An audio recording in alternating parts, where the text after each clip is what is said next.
वंदे मातरम। नमस्कार, जय श्री राम। खेल का मज़ा अब आ रहा है क्योंकि अ, दोनों ही पक्ष आए हैं तैयारियों के साथ। हम गर्दनों के साथ हैं, वो आरियों के साथ। हमारे कवि हुए हैं कुंवर बेचैन, उनकी पंक्तियां हैं। तो दोनों पक्ष तैयारियों के साथ आए हैं। एक गर्दनों के साथ आए हैं, दूसरे आरियों के साथ आए हैं। यहाँ पर नरेंद्र मोदी जिस तरीके से पहुंचे हैं, तुम जो मांगे रखोगे हम सब मानेंगे। आज तक कभी ऐसा हुआ कोई मांगे रखी जाए और अक्षरशः उनको सब स्वीकार कर ली जाए? 3 मांगे सीजेपी ने रखी, तीनों मांगे स्वीकार कर ली। इसको बोलते हैं हम गर्दनों के साथ, तुम आरियों के साथ। तुमने ऐसा सोचा था कि ये तो मांग पूरी नहीं होगी और हम इसको और खींचेंगे और देश में जलालत पैदा करेंगे और देश में हिंसा पैदा करेंगे और देश में सरकारी संपत्तियों का नुकसान करेंगे और वैमनस्य फैलाएंगे और दंगे कराएंगे और लोगों के सिर फुटवाएंगे और हत्याएं करवाएंगे। लेकिन राहुल जी, तुम्हारी इच्छा ये पूरी नहीं हुई। केजरीवाल जी, ये आपकी इच्छा पूरी नहीं हुई। सीजेपी के जो शुतुरमुर्ग जो छुपे हुए हैं, उनकी इच्छाएं पूरी नहीं हुई। और बहुत सारे जिसमें लखनऊ का भी लाल टोपी वाला शामिल है, इन सब की इच्छाएं थी कि कहीं ऐसा कुछ हो जाए कि ये मांग पूरी नहीं होने पाए। लेकिन हम गर्दनों के साथ, तुम आरियों के साथ। वही हुआ, तीनों मांगे स्वीकार कर ली। आप उनको माँ बहन की गालियां देते रहे। नरेंद्र मोदी की मृत माँ के लिए जो अश्लील गालियां, लड़कों ने लड़कियों ने गालियां दी। धिक्कार है उनके माँ बाप पर जिन्होंने ऐसी लड़कियां पैदा की, जिनके मुंह पर अशालीन गालियां हैं। कहते हैं जो वामपंथी हो जाता है वो पशु से भी बदतर हो जाता है। वामपंथ चूंकि धर्म में विश्वास नहीं करता, वामपंथ चूंकि संस्कार में विश्वास नहीं करता है, वामपंथ खाओ पियो ऐश करो दुनिया से निकल लो, कोई आस्था से मतलब नहीं। वो अपने माँ बाप को गाली देने में भी एक क्षण की देर नहीं करते। माँ बाप को सवाल करते तुमने हमको पैदा क्यों किए। वो होते हैं वामपंथी, जो धर्म को अफीम मानते हैं। ये जंग हुए हैं, वहाँ उन्होंने बर्बादी लाई है। लेकिन अभी भी है।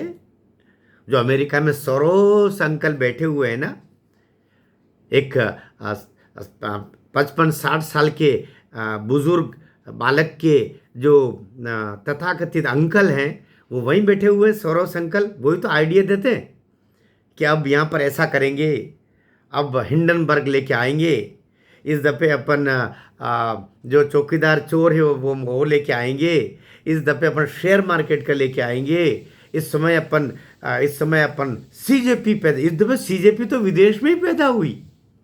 इस दफ़े तो भारतीय लोकतंत्र के लिए इससे बढ़ के चिंताजनक बात क्या होगी कि एक पार्टी जो विदेश में अमेरिका की धरती पर पैदा हुई और भारत में उसने 1.5 माह में एक आंदोलन चला करके और सरकार के एक मंत्री का इस्तीफा ले लिया। यह पक्ष है, लेकिन हम गर्दनों के साथ है, तुम आरियों के साथ। तो मोदी ने तीनों मांगे मान लिया कि इस्तीफा दे धर्मेंद्र प्रधान। मैं तो कहता हूं धर्मेंद्र प्रधान का इस्तीफा, धर्मेंद्र प्रधान को तो अब तक 25 बार इस्तीफा दे देना चाहिए था। मैं कटु बात बोल रहा हूं और खरी बात बोल रहा हूं, मनर की गपशप में बोल रहा हूं। पेट में मरोड़े आएंगी कुछ लोगों के तो आए।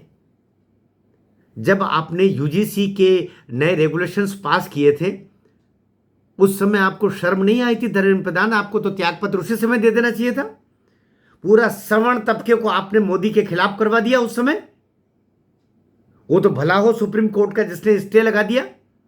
और अभी भी बेशर्मी से आपके वो जो विनीत जोशी जिसको अब निकाला आपने, आपके सेक्रेटरी को, उस शिक्षा विभाग के सेक्रेटरी को उसी समय क्यों नहीं निकाल दिया था?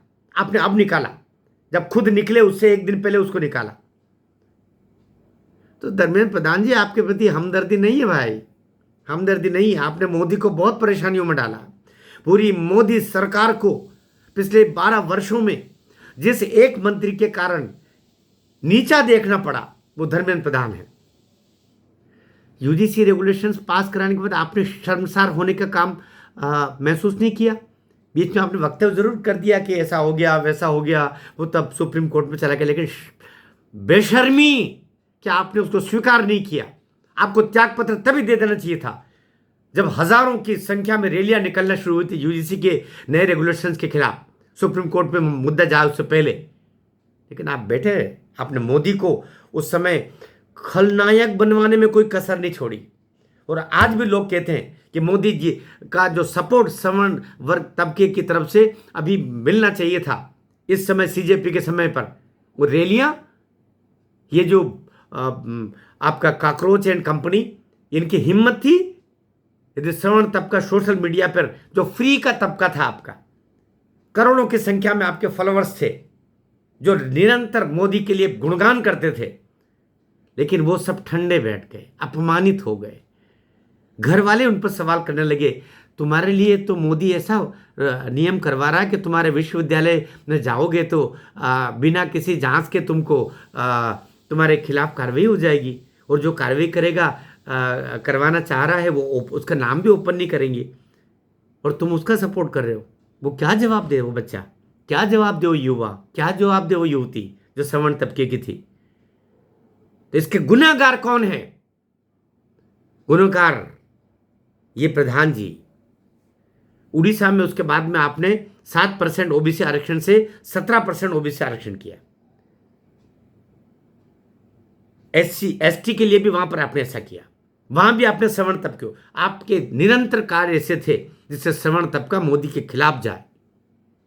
ये कहने में कुछ लोगों को गुरेज नहीं, तो बहरहाल तो लेकिन मोदी तीनों मांगे स्वीकार करके आधी रात को बोलता है, फ्रेंड्स क्या बात है, क्या बात है।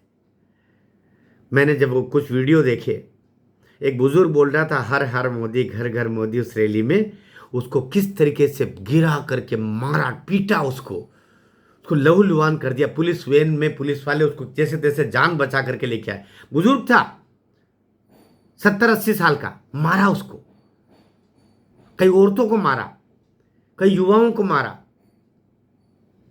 केवल मोदी का आपने गलती से भी नाम ले दिया, श्री राम का नाम का अपमान कर रहे हो तुम, माँ मोदी की माँ को गालियां दे रहे हो, मोदी की माँ बहन बोल रहे हो तुम, राम मंदिर पे गालियां दे रहे हो तुम, धारा 370 वापस लेकर के आएंगे कश्मीर में, भारत तेरे टुकड़े होंगे, ये नारे चल रहे वहां पर। अल्लाह तो खुदा क्या है, एक को गीत लेकर के आ गई, जो है तो शादी उसने मुस्लिम से की, लेकिन नाम उस तथाकथित प्रोफेसर का हिंदू ही है। ये जितनी लड़कियां, जितनी औरतें हिंदू धर्म के होकर के और मुस्लिमों से शादियां करती है, ये षड्यंत्र पूर्वक अपना नाम सार्वजनिक रूप से हिंदू वाला ही रखती है, चाहे स्वरा भास्कर हो, चाहे वो नारायण हो, ये सब बेगमें बन गई, चाहे वो सोनाक्षी हो, चाहे मोनालिसा हो। ये साली मुझे क्षमा करना, मेरे मुंह से कोई अमर्यादित शब्द अभी थोड़ा निकल गया। लेकिन क्या करे, तुम कितना तलोगे मोदी को? मोदी जैसा प्रधानमंत्री भूतो न भविष्यति। मोदी ने तो कभी यूजीसी क्या आपके ये हुआ था इसका समर्थन नहीं किया। उससे तो यही कहा कि जो कुछ हुआ वो गलत हुआ, ये तक संकेत में बोला, और वो आखिर सुप्रीम कोर्ट में चला गया। सरकार ने तुम्हें कोई प्रेशर नहीं दिया। सरकार अगर चाहती तो उसको करवाने लेती वापस, लेकिन नहीं करवाया, कहा कि ये गलती हुई है।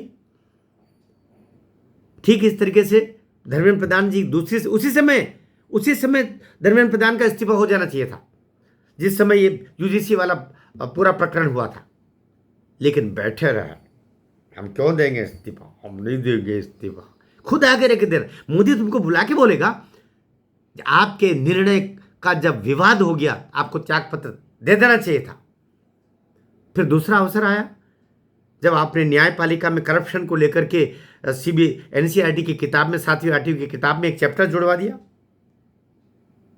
हम आप कहोगे मेरे को क्या पता, वो तो कमेटी ने जोड़ा। आप मंत्री हो, मंत्री की सुविधाएं तो बहुत लेते हो, गाड़ी घोड़े बंगला भत्ता सब तो चाहिए अपने को, हाँ वो लग्जरी पूरी चाहिए, लेकिन जिम्मेदारी नहीं लेना। उस समय सुप्रीम कोर्ट ने सारे आपकी 10,000 से ज़्यादा किताबें पूरे देश में जितनी बटी थी वो सब बुलवाई, वो चैप्टर हटवाया। आपने उस समय माफ़ करना मिलॉर्ड, गलती हो गई। उस समय आपने माफ़ी मांगी।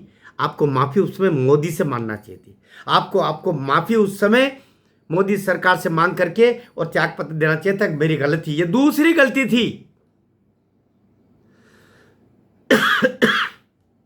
तीसरी फिर नीट का जब पेपर लीक हुआ, बाहर के लोगों ने बताया कि पेपर लीक हो गया।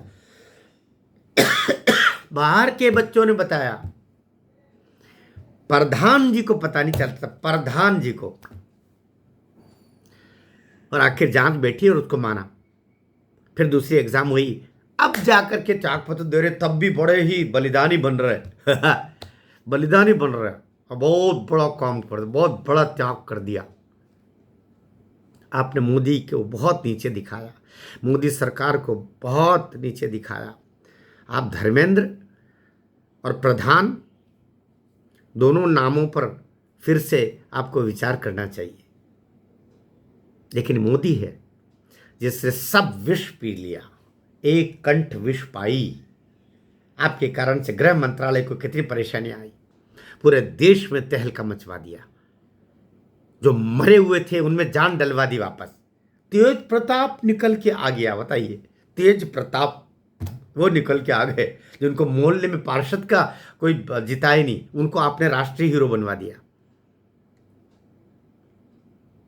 तो लेकिन अब मोदी ने तीनों मांगे मान, हम गर्दनों के साथ हैं, वो आरियों के साथ, सब मान लिया। लेकिन आप क्या समझते हो, ये सब ऐसे ही चलेगा? ये मोदी है, जहाँ से आपकी सोच खत्म होती है वहाँ से मोदी की शुरू होती है। जहाँ से आपका फ्रेमवर्क खत्म होता है वहाँ से तो फ्रेमवर्क उसका शुरू होता है। 10/8 के कमरे में जिंदगी का 75% हिस्सा गुजारने वाला नरेंद्र मोदी सरेंडर कर दिया। सरेंडर मोदी, नरेंद्र मोदी। राहुल गांधी कभी चपरासी का इंटरव्यू देने तो गया नहीं, चपरासी का फॉर्म भरा कभी, जो नीट के लिए लड़ रहे हैं। राहुल गांधी नीट के लिए, एक बच्चे ने अच्छा सवाल उठाया, राहुल गांधी ने कभी, प्रधानमंत्री नरेंद्र मोदी ने तो कांस्टेबल से लेकर यूजीसी से लेकर के बहुत सारी एग्ज़ाम्स दी है, कहीं सिलेक्ट हुए कहीं नहीं हुए, लेकिन जब वो संघ के स्वयंसेवक थे तो बहुत सारे आवेदन देते रहे, करते रहे। ये बात अलग है कि संघ से अनुमति नहीं मिली होगी तो वो उस नौकरी नहीं की होगी, बाद में सेवा के काम पे लगे रहे, क्योंकि संघ मना नहीं करता, संघ आपको किसी काम को मना थोड़ी करता। लेकिन उस युवा ने सवाल किया कि नरेंद्र मोदी तो बहुत सारे इंटरव्यू दिए, कहीं सिलेक्ट हुए कहीं नहीं हुए, काम किया नहीं किया अलग बात है, लेकिन वो इस दौर से गुजरे, इंटरव्यू फॉर्म भरना। ये राहुल गांधी ने क्या किया, कभी चपरासी का फॉर्म भी भरा, चपरासी का इंटरव्यू भी दिया नहीं, हम तो राजा हैं, हम क्या करेंगे। प्रधानमंत्री नरेंद्र मोदी के घर के आकर के डबली बजाना शुरू कर दिया, वो टांगा टोली करके और वहाँ से फेंका, वो बात अलग है। देखिए, आप, मर्यादित भाषा बोलता हूँ, मैं भी बोलता हूँ, लेकिन जब गले गले तक जहर भरा हो ना, देश के खिलाफ अगर तुम जाओगे, सनातन के खिलाफ अगर तुम जाओगे, तो वो नरेंद्र मोदी जी की सरकार के साथ आपका पक्ष है विपक्ष है ये एक तरफ छोड़ दूंगा, लेकिन मैं इन दो के साथ कंप्रोमाइज़ कभी नहीं करने वाला। सनातन धर्म मेरा और मेरा राष्ट्र भारत राष्ट्र, इसके साथ कोई कंप्रोमाइज़ नहीं होगा। आप मेरी जान ले लीजिए, बस आप चाहे तो मेरी जान लीजिए, बस इतना कहा मेरा मान लीजिए कि बस इन दो बात पे कंप्रोमाइज़ कराने की कोशिश मत करना।